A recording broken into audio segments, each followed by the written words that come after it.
They just had a movie about that on Netflix. It was actually good, like 65. I saw that too. Well, that fucking movie well was done. a C-. I haven't seen it, but I avoided 65 because I don't care for Adam Driver. He's odd looking and has a weird physique. God, he's from Indiana. Come on now. He's Why does his torso look like that? He has like the only speaking role in a 90-minute movie. Gosh, yeah, That's true. It is. Is he not a good actor? And like right fine. out of the gate, He's a very good 65. I'm like going. They are clearly on Earth, and they just flew through an asteroid field. Move on. Next. Asteroid fields aren't nearly as cool as I imagined. Or apparently, it's not like Star Wars. They're like a long ways from each other. It's not very miles between each asteroid. That's a field of them, because the rest of space is so goddamn empty. Yeah. Most of space is not worth it. In the movie 65, the asteroids were unavoidable. The belt was they are like a trash truck that had lost its load. So, shit is everywhere. And he crashes to the Earth. I think we know it's the Earth right away. And the asteroid belt he hit is the one that destroys the dinosaurs. So he's right there at like dinosaur peakage right before the big problem. He's like, and his spaceship was destroyed and sort of split in two, but there's an escape pod on top of the mountain. So he and this young lady, she's maybe 8, I don't know. Sure. It's like 12 or something. Right? Yeah. Okay, I'm terrible. And no interest, but anyway, she doesn't speak English, and their translators down because of technical issues, and the two of them have to race across the countryside through the woods, and there's quicksand and dinosaurs and other assorted problems. They just did that movie. It's called After Earth with Will Smith and his terrible son. Remember that? Yeah. It's basically the same movie, I think. Same fucking shit, except for on that, instead of dinosaurs, they were hauling a monster with them that escaped. And it's also the exact same fucking story as that Carl Urban movie where he crash lands on Viking era Earth with a monster in tow, and he loses his ray gun right away. It falls off a goddamn waterfall, and he has to go talk to the Vikings and be like, look, it's not a bear, okay? This is bigger than anything you've ever seen before. And they're like, I've seen bears.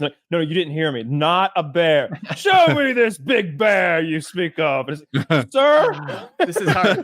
Kyle is a really good storyteller. If I were just to judge from those 3 descriptions, I'm watching that third one, I got to say. The third one's it's called Outlander, I think. It took me a minute to remember. Outlander? That sounds so fucking stupid. Kyle tells stories so well. I tell stories of Kyle telling stories. We watched that horrible fucking Star Wars thing called Andor, and when it was over, Jackie and I were like, I would rather just hear Kyle tell me about Andor than have to sit through this whole fucking thing. That was my experience with Babylon 5. I think I was on this show and Kyle was talking it up and I was listening to him like, I'll go check out some episodes. It's fucking awful. Didn't enjoy that at all. It's shit. I watched one episode of that. You heard somebody else. I tried too. I wanted to get into it. It's like people that like Doctor Who or don't like Doctor Who. And I'm like going, what the fuck are you guys watching here? And they're like, oh, and me, I'm like going, oh man, I'd much rather watch, I don't know, 2 dogs fucking than this.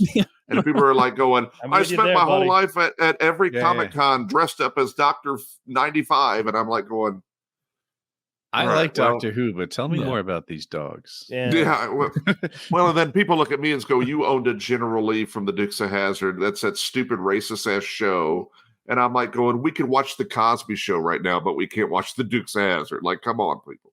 So that's true. What he did was worse than a painted car. I would say significantly so. And then everybody's like going, oh, it's got this, Confederate flag, which is, I wouldn't show up at Woody's house with a swastika on a Chevette. Like, I mean, I get it, right? But, but they always like prayed before every meal, and like you couldn't talk shit in Uncle Jesse's house, and everybody forgets all that stuff. But yet they had that goofy flag on the roof of the damn car. I get the flag car, but was there anything racist in that show? I don't recall. The only person that ever shot at the Dukes of Hazzard was the black cop in the neighboring city. Like Roscoe could never even he'd do all the goofy shit. But it was like, you're like, well, this is like a wholesome, fun kind of show. Maybe not quite wholesome, but fun. But they prayed before every meal. But you can't watch the damn Dukes of Hazzard. And they solved all their problems by jumping a car off a ramp. And then, Bill Cosby is like, He's like a what is he? He's like a what was Bill Cosby's? He's a free man. He's like a doctor of something. So gynecology, right? He had a lot of deliver babies. He has his degree in potions. Well, he's not a medical doctor, Woody. Am I about Dr. Huxtable? Yeah. What was Dr. Huxtable? He was like a Dr. Huxtable. I understand now. Anyhow. Yeah. Dr. Huxtable. Yeah, what kind of doctor was he? I think he was more of a general practitioner. OBGYN. OBGYN. But remember, he was like doing it like the patients would come to his house and they would like be in the basement, and as if that shit wasn't creepy enough. Like what Wait, during the Cosby Show, he was an OBGYN operating out of that back room in his house. Have you ever seen the part of the Cosby Show where he has a special chili with ingredients that make people fuck? Barbecue sauce. Barbecue sauce. Barbecue sauce? When people try my barbecue sauce. That's it. That's it. Right. And they just then they start to loving each other and whatever. And you're like going fucking creepy. Putting pop. Yeah. What do you drug people with? Was it Quaaludes? Quaaludes, I believe. Yeah, I think you're right. Right? Quaaludes. I'm sure he fed ladies all sorts of pillies over the years. Sorts of sauces. 39 Fahrenheit, Woody. Oil comes from the bottom of the C2. They would have oil, right? Yeah, I gave you a couple movie recommendations. What did you actually end up watching? I watched The Reanimator, the first one, the horror movie that is absurd. Yeah, it's absurd. Kyle was like, look up this one for a goofy horror. And so I looked it up, and it's basically this silly nonsense about some mostly bad actors trying to discern how long a brain can live when oxygen starved. And there's like a very minor part of the film to establish conflict between the new young scientist and the old traditional scientist on this. And the old scientist is like, the brain can live 6 to 12 minutes without oxygen. And the young guy walks in, he's like, that'd be interesting if any of it were true.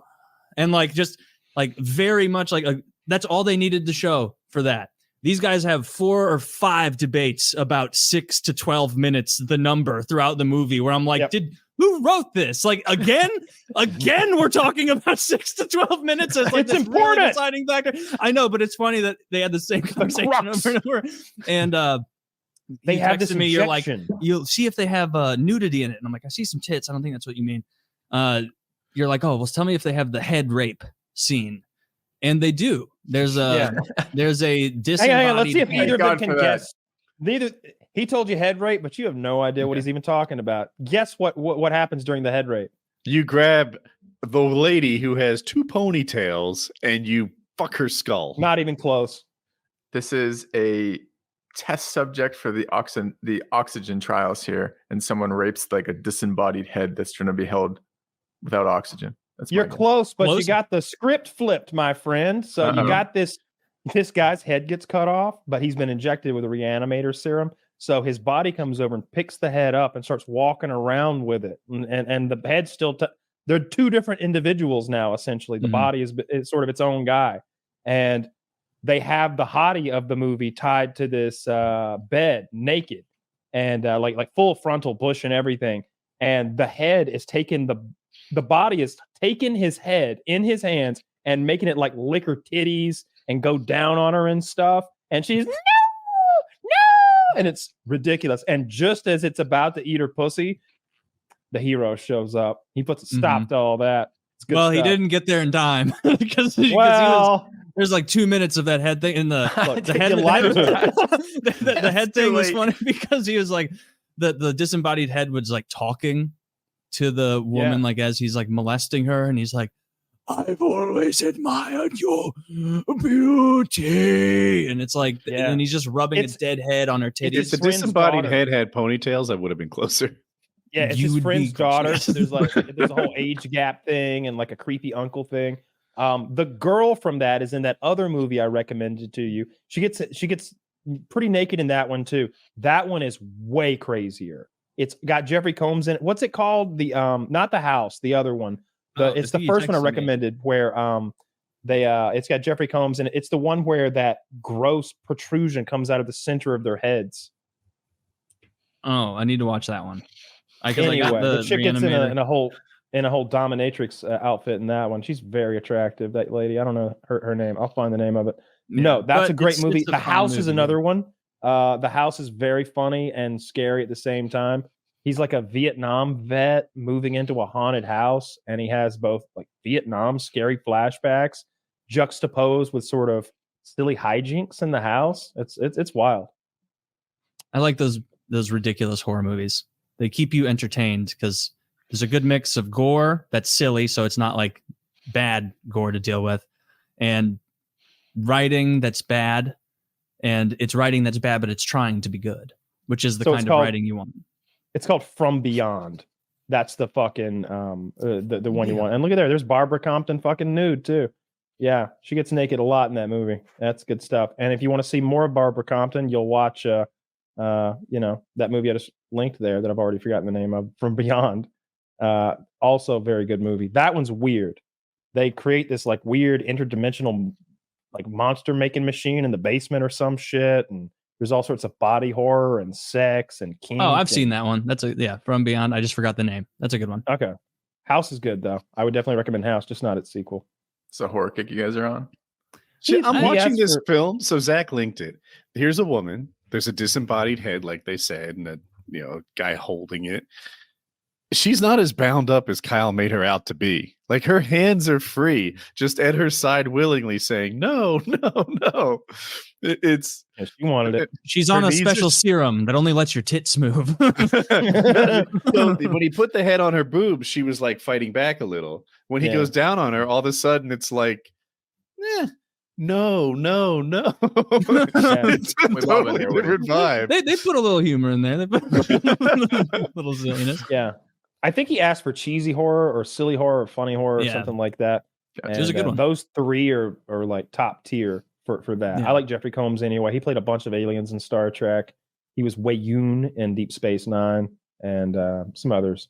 Do you like cheesy horror, Filthy? Or not really your genre? It's not generally what I go for, but occasionally a well done one can be fun.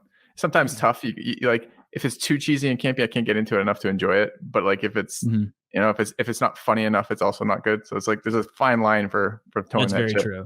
And it's like it can if it is a horror comedy that like they're writing it to try and be funny overtly, it's usually not good. That Reanimator one was good. Like they had a fun little ridiculous balance, but I don't like when they try to do bad writing. It's good when like there's this movie called Shrooms. There's this horror movie from like 2006. It's fucking awful. But it's good because they were really trying to make a really scary movie, and it just fails every single step of the way. It's just sucks. And I remember watching it and being like, I'm really enjoying this. This is fun. That's the sweet spot. Exactly what you just described. It's no good if they're trying for it. I agree. They have to fail. They have to fail at making a good movie in a funny way. Yeah. But if they'll never succeed in making a funny movie in a good way because they can't. That's what the whole Room point. does, right? Sure. Do you guys know The Room? Yeah. Oh yeah. It's a vanity project. Oh, hi, Mark. Like, what does he say? The parts in I watched that movie. Hit her. How's Mark, your sex life, Mark?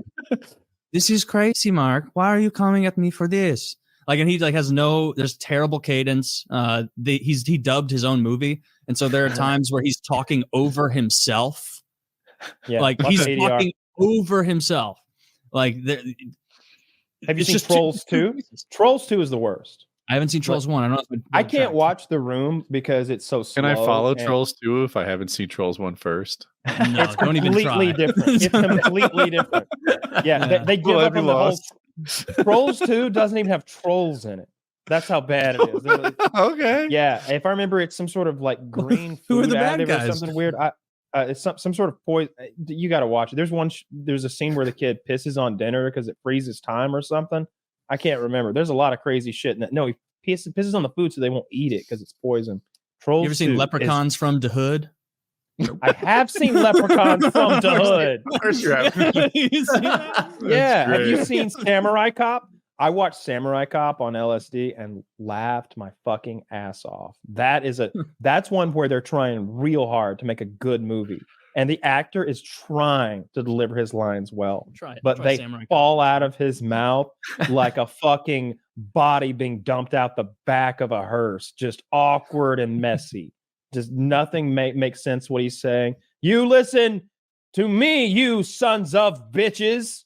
This is America, and we don't want you drug dealing murderers here, fucker.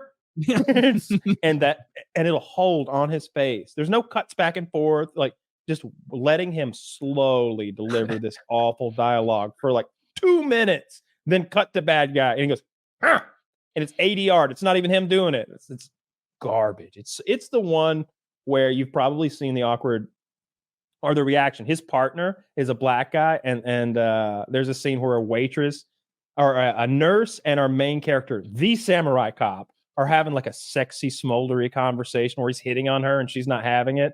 She saw his dick and she asked if when he got circumcised, they took too much off. And the black guy goes, like, does like a react face.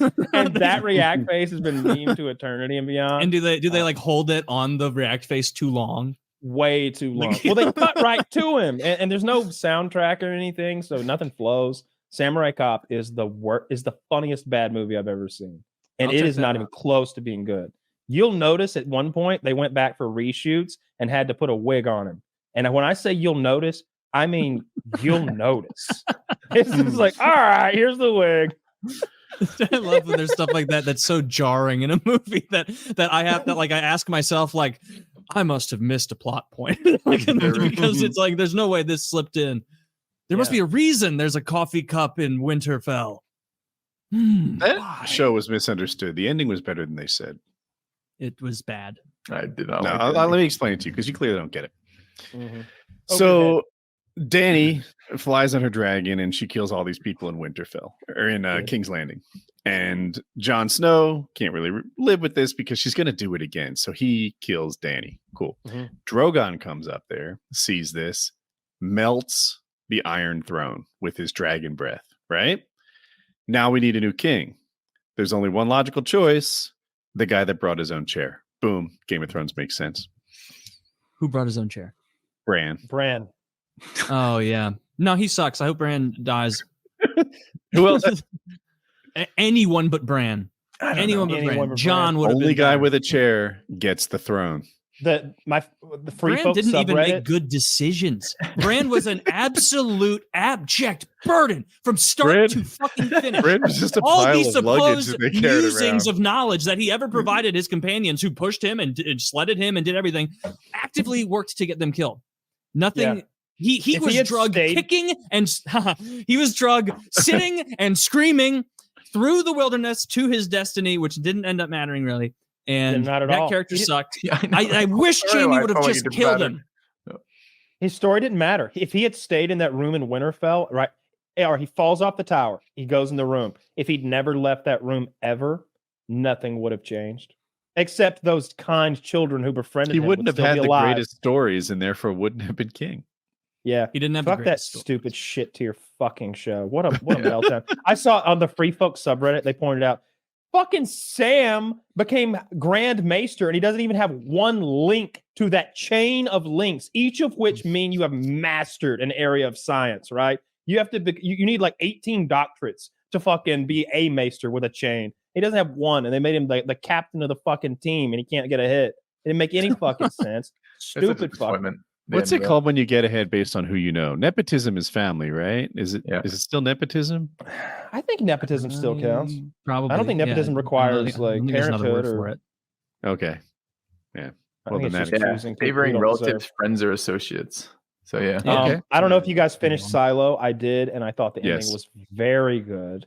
Don't spoil it for me. I'm just started it. I'm like 2 episodes in. Okay, I'll just hush up about it. I'll just say, there was a point in the middle where I was like, I don't know where this is headed, but got to the end and I was thoroughly pleased. Pleased. We just picked up Apple TV just to check out some of the stuff on it. So any other Apple good TV recommendations? is pretty that would be good. It's also cheaper. It's also cheaper. Show. Are we talking about For All Mankind? For All Mankind. For All Mankind's That's the best thing on Apple TV. For All Mankind. Perhaps on all TV. No, the best thing on Apple TV is a series called Blackbird. It's a short mini series about I don't want to get into it. It's really good. I told you guys Wait a to minute. watch it. I think Black. Crime Ted Lasso. Lasso's on Ted Lasso's on Apple TV, right? Have you seen that yet? What is it? Ted Lasso? No, haven't seen that. So Ted Lasso is a comedy. Okay. I really, really liked it. And basically, he's an American football coach who comes over to Europe to coach a European football team, which is soccer.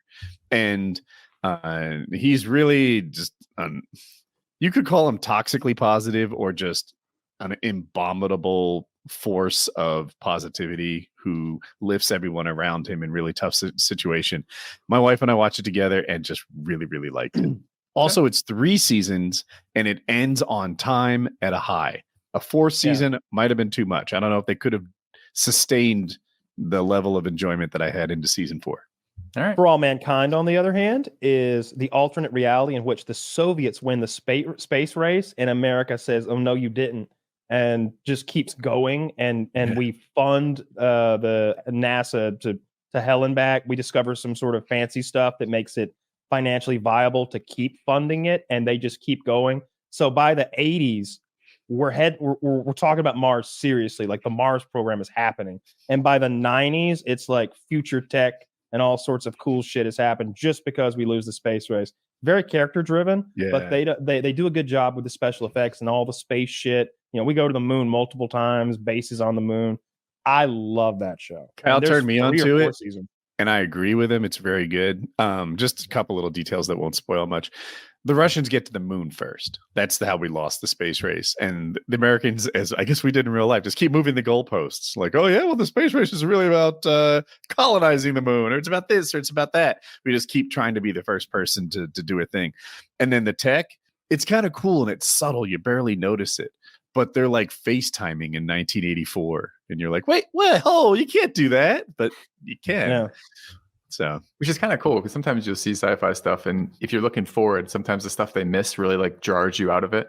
You know, like they're still using like the fucking like submarine kind of like communications as opposed to like a cell phone or like whatever else kind of deal. And you're like, what the fuck is this shit? So it's funny looking because if you do it backwards, you can inject the future stuff in and make it more realistic. That's kind of cool. Yeah, I watched a really dark Black Mirror episode. The new season's out. It's Josh Hartnett and Aaron Paul. Hadn't seen Josh Hartnett in anything since Sin City, maybe. But they're astronauts.